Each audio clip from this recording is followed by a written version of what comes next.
ہمارے YouTube channel سے جڑنے کے لیے ہمارے یوٹیوب چینل کو سبسکرائب کیجیے۔ ایک مرتبہ ایک بزرگ لڑائی میں تشریف لے گئے، مگر چلتے چلتے راستہ بھول گئے اور ایک پہاڑ پر جا نکلے۔ پہاڑ پر نصرانیوں کا ایک ہجوم موجود تھا، جن کے درمیان میں ایک خالی کرسی پڑی ہوئی تھی۔ بزرگ نے نصرانیوں سے پوچھا کہ یہ کرسی خالی کیوں ہے، وجہ کیا ہے، سبب کیا ہے؟ تو نصرانیوں نے جواب دیا کہ ہمارا ایک پادری ہے جو مذہبی پیشوا ہے، پورے ایک سال میں ایک مرتبہ باہر نکلتا ہے، اس جگہ آتا ہے اور اس کرسی پر بیٹھ کر ہمیں وعظ سناتا ہے۔ یہ کرسی اسی کے لیے خالی پڑی ہے۔ بزرگ بھی نصرانیوں کے درمیان میں تشریف فرما ہو گئے۔ اتنے میں پادری بھی آ گیا اور کرسی پر بیٹھ کر لوگوں سے مخاطب ہوا، آج میں تم کو کوئی وعظ نہیں سناؤں گا، کیونکہ تمہارے درمیان امت محمدیہ کا ایک بزرگ موجود ہے۔ پادری نے کہا، اے بزرگ، تجھے اپنے رب کی قسم کھڑا ہو جا تاکہ میں تیرا دیدار کر سکوں۔ وہ بزرگ کھڑے ہو گئے تو پادری نے کہا، میں آپ سے چند سوالات کرنا چاہتا ہوں، براہ کرم جواب عنایت فرمائیں۔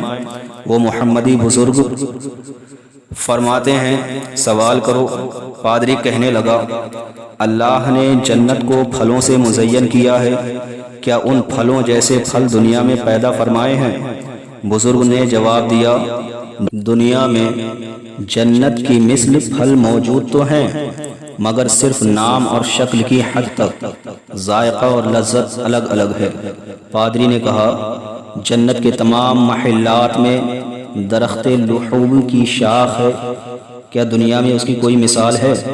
بزرگ نے فرمایا، ہاں، جب سورج نصف النہار پر ہوتا ہے تو کوئی محل اور مکان ایسا نہیں رہتا جس پر سورج کی کرن نہ پڑتی ہو۔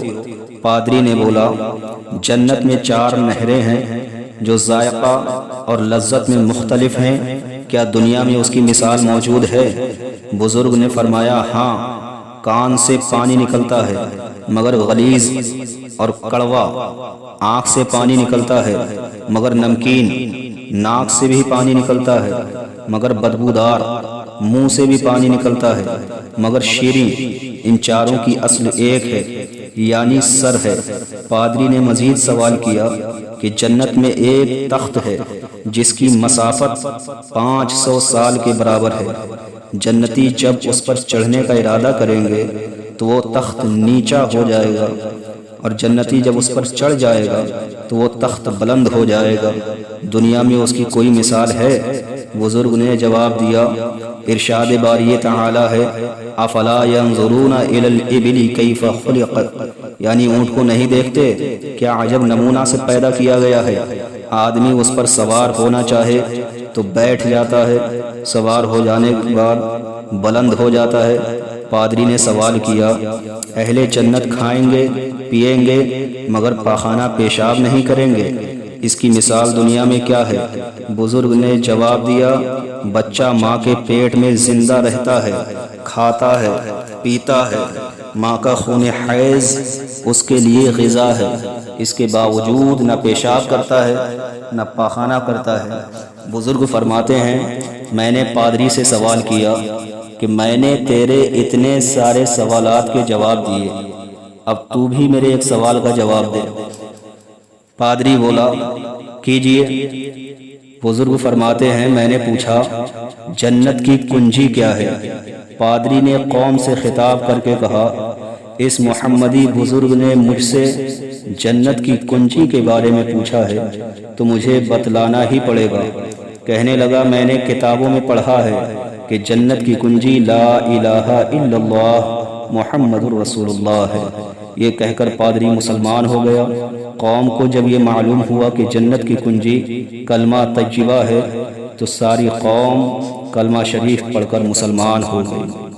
یہ بات ذہن نشین کر لینی چاہیے کہ نبی کریم صلی اللہ علیہ وسلم کو صرف سچا نبی جان لینے کا نام ایمان نہیں، بلکہ دل سے اس کی تصدیق کرنا بھی ضروری ہے، کیونکہ جاننا اور چیز ہے، تصدیق کرنا اور چیز ہے۔ تصدیق سے مراد قبول کرنا ہے۔ تمام کفار عرب خصوصاً یہودی تو آقا دو جہاں صلی اللہ علیہ وسلم کو سچا نبی جانتے تھے، اور یہ جاننا اتنا مضبوط تھا جیسے وہ اپنے بیٹوں کو پہچان رہے ہیں۔ یعرفون کما یعرفون ابناءہم، وہ سرکار مدینہ صلی اللہ تعالی علیہ وسلم کو ایسے پہچانتے ہیں جیسے اپنے بیٹوں کو۔ نبی کریم صلی اللہ علیہ وسلم کے پیدا ہونے کی خبریں، آپ کی صورت، آپ کی سیرت، آپ کی عادات، آپ کے خصائل، نام و نشان، مقام پیدائش یہودیوں کی کتابوں میں لکھا ہوا تھا، ان کی زبانوں پر جاری تھا۔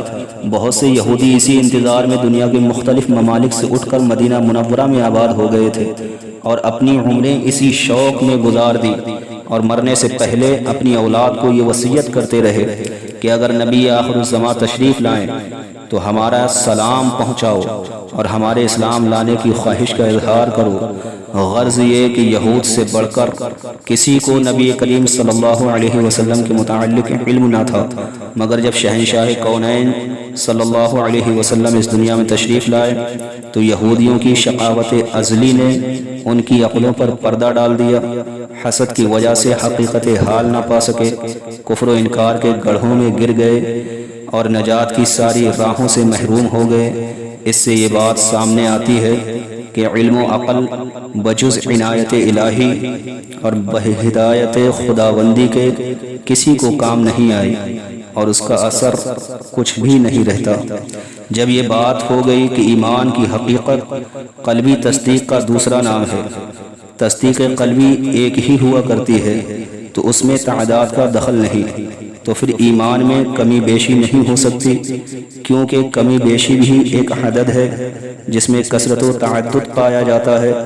اگر تصدیق کے باوجود اعمال بھی داخل کر لیے جائیں تو پھر عمل کی زیادتی اور کمی کو بھی ایمان پر اثر انداز ہونا ماننا پڑے گا، چونکہ ایسا نہیں ہے۔ یہ بات بھی نہیں۔ حضرت امام اعظم ابو حنیفہ رضی اللہ تعالی عنہ کا قول